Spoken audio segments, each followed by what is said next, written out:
have gotten to the final part of the podcast, Yes. Last Looks, where we do this segment at the end of everyone where I'm going to ask you 4 questions. You know where the term last looks comes from, Yes. obviously. Yes. But I thought it was like a cute little alliteration, It's but great. also because I want this podcast, I want it to be a lot of things, but what I want it to be also is a celebration of the pop culture we love. Love it. And that influenced us, that inspired us, Yes. and that is like maybe here to save us during these I couldn't agree crazy more. times. Yes. Yeah. Okay, Last Looks. Yes. What is either your favorite movie of all time Okay. or a few movies that you love and have been inspired by and are representative of your taste? Oh boy, I think this is good. I think, listen, Raiders of the Lost Ark is the movie that made me want to make movies when I was a kid. Yeah. And then getting into that, obviously you the exploration becomes, there's a lot of different things you see. I love, there's a movie called Harakiri from 1962, Masaki Kobayashi. That's my favorite samurai film. Oh, wow. It has every great thing that a great movie should have in it. And Takashi Miike tried to remake it, I think in 2014. It wasn't the same. Yeah. That's a brilliant film. All the President's Men, Alan Pakula, I love. Raging Bull, I love. Scorsese.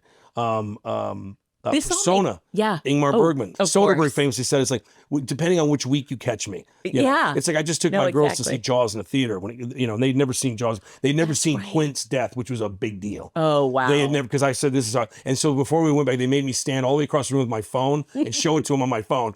So they could, they really prepare themselves. So Totally. But again, it just depends on, because it's so, that list is always a movable exactly. feast. And even as you're naming, I love All the President's Men so much, and I'm like Watergate obsessed, but also Riff has very much the, I was going to say, absolutely. very much Absolutely. so. So I can see that as we got here, I was like, okay, what am I pouring your water into? And I was like, I know without knowing that you're a Midnight Run Oh fan. my God, I'm a giant Midnight Run fan. Me- By the way, me too. why We they just haven't? sit Well, I mean, it's so ripe for remake, but it's like, That- but also the great double ending. No. The great double ending.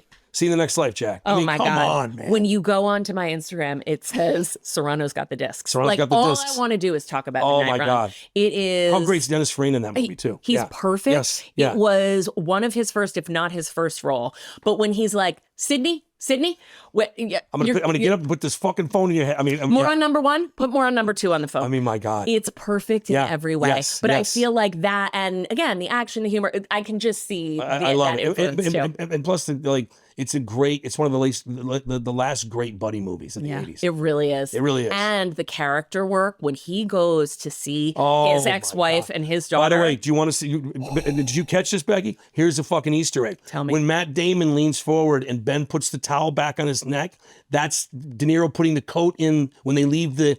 De Niro puts Charles Grodin's coat inside the door and closes Yes. it. Matt and Ben and I did that in the rip. I just got chills. I forgot about that. And I said, when you remember Midnight, I go, oh my God, with the coat. I go, yeah. Oh when he my leans forward, God. put the towel on his at the end. That's what that was from. Got you emotional, didn't it? That was a Midnight Run. It's so amazing you brought that. I forgot until you said it in this moment. There's the magic of the podcast I've never right been there. so happy. I know. This there is it is. amazing. How crazy is that? Because you I said love it. when she goes to see his daughter and she comes out, I get choked up. It's such a Every fucking fucking honey, time that she comes out with her babysitting money and he won't take it. Yeah. Oh my God. And Isn't that the great thing? Because it's incredible. it's like, by that one conversation with his wife, they tell you all this backstory. Bonnie Bedelia Everything you needed to know. and Bruce Willis, it's like, Get I know out of here. exactly what you think of our marriage. Like, whoa. Yes, Holly. You love yes, me. exactly. You miss my last Holly name. Gennaro. Yeah, exactly. It's like, whoa. Oh my God. You unpack so much. So much. Yeah. And this is what, I mean, again, this is exactly what I want Last Looks to be, because it is celebrating this thing that you were able to do with Mike. Stop. Right? Right. But we don't have that so much in movies these No. days. There's No. not that, like, give the audience credit that that we can, as full humans, fuck with the tone of what Midnight Run has been up to that point. Yeah. And then when they're like, they are shit out of luck, he has to go see his ex-wife. Yes. Get the car. Do you have any money? I'll give you what I have in the house, the whole thing. I mean, for Jack Walsh to do that. I mean, my then, God, it's so good. right? But for the pride and the humiliation of it and all of it, but he has no choice. Yes. And then the daughter. And then you can get right back to it. Right back to it. Where Yaphet Kotto, who is, I mean, Alonzo Mosley, the come on. performance of Come a on. lifetime. I can't. Come on. I can't. The other guy's name was Alonzo Mosley. Alonzo Mosley. But it's like, but again, but you think about it, like, that would be something that the studio would be like, you don't need that scene. 100%. You don't need that. It's tonally, we can't. No, I know. Guys, I know. You got it down. Like people are. I'm telling Correct. you, we do a disservice to the audience thinking that they're this dense. They're not. Totally. They're not. And you can have in the rip what it is and what its log line is, right? You're not going to talk about Matt Damon's predicament with his son in your log line. Yeah. But it's a huge part of the movie, Yes. even though it's only lightly touched on. Right. And, Right? and again, I don't think you get the, like, think of that, what in Fargo, the Mike Yamagita. Mike Yamagita! She has this whole scene with this guy. Oh, yeah? Oh, yeah. And it's like, oh, no, Mike March. No, his wife Yamagita. left him. She's not dead. I mean, the whole, Oh, no. it didn't mean anything to, No. now they'd be like, get rid of that, get rid of that. It is a beautiful, That it's movie's life. not that movie without that. It's not that movie. Couldn't You're agree absolutely more. right. Couldn't agree more. I'm leaving the Coens out. I mean, Yeah. that's a movie I have to. What's your favorite Raising Coen brothers? Arizona. Yeah. Raising Arizona, hands down. I've been so inspired. Smoking Ace is absolutely Raising Arizona. Totally. Right? It's I like, could see that. I love Yes. that. But Yes. there's so many. I'm like Barton Fink. I know. just would rewatch Miller's Crossing. That would have won Yes. an Oscar for Best Picture if it came. I mean, it's Totally. fantastic. It's a brilliant movie. Yes. I love it. I love it. I love it. This is so great. Yeah. Okay. Music. So I was Okay. remembering, and when you walked in the door, Matt and I were like, okay, so the last time we saw you was when we went up to Berkeley to Yes. see the Pixies in Yes. concert Yes. at whatever, is it called the Greek? The Greek Theater. The right, Greek in up Berkeley. at Yeah. Berkeley. Yeah. So we went there, and then we met you and your sister Leah. That's right. For brunch the next That's day right. because That's we were right. up there. That's the last time I think we've physically seen each other, which crazy. is fucking That's crazy because 22 that years. is 22 years ago. But Yeah. I feel like you are a big music person. Yes. I can't wait to know your answers to this. Okay. You're stranded on a deserted island. God. You have 2 albums with you to help maintain your sanity until you are rescued. What Oh are my those 2 God. albums? I would probably say it would have to be a Frank Sinatra album. It would have to be maybe one of his like the greatest hits compilations because it's Yep. a bunch of discs, Yep. right? So it's Sinatra. Great. OK Computer Radiohead is a pretty. God, I would also say maybe Melancholy and Infant Sadness, Smashing Pumpkins. Just because it's like there's so many songs. My daughter was born around then. They're really nostalgic to me. I want to think about my kids and stuff. Yes. But I mean, my God, I could go. I love these Turn on the bright answers. lights. I Like, you know. also just had a total flash to Yeah. me being muted on the phone with your agent when I was his assistant and the Radiohead show at the Bowl Oh in my 2003. God. That you were like, I got to rearrange things because I'm fucking going to that show. By the way, did I say Tom York? Literally, I terrified Tom York. I was drunk. I said, I used to do Mission Impossible theater. And they whisked him away so fucking fast. They're like, there's this giant. no. I used to shave my head back then. There's a giant neo-Nazi who tried to grab Tom York and get him to do the Mission Impossible 3 thing. I was so obnoxious. That's amazing. And I didn't listen. I was so pissed off. I'm like, he didn't do anything wrong. It was you idiot. He's this big, drunken, like, lumbering oaf. Attacking a love musical it. genius, you know? Oh What are you God. doing? Oh my God. Yeah. Okay, those are great choices. I also love Melancholy and The Infinite Sadness. That is like 1995 to me, so hard. Yes. Do you know what I mean? There's like, you know what's crazy? I had the song Hummer. I hadn't heard it in years. I was driving home from Northern California, LA, and there's a break in that song, and I had the sense memory of my daughter at like she was sick and I was holding her and I had this fucking like even now. yeah. And it was like the most remarkable memory, this really sweet memory. And I'd never experienced that where it's like the song completely in that one moment I remembered, my God, I don't think I've heard this since then.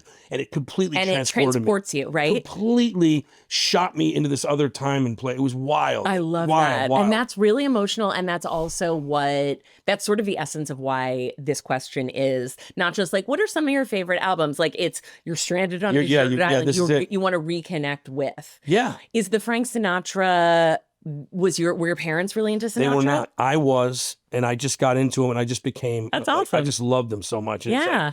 like, and he became, and then when I got a house out in the desert in La Quinta, I would just always play Sinatra in the Sonos. That was it. Love that. You know what I mean? Like Yeah. that, and That's a vibe. I love, it's a vibe, but I just love and I love what he was doing. And there's a part of one of these albums where he talks about segregation in Nevada and racism and how I just don't understand why we're dealing with this now. And I thought what a ballsy thing to say back then. Totally. When he was such an advocate. And I know a lot of people like, he was an asshole. It's like, Ava Gardner famously said, just shut up and sing. When you sing, you're an angel. You're not a bastard. You're an angel.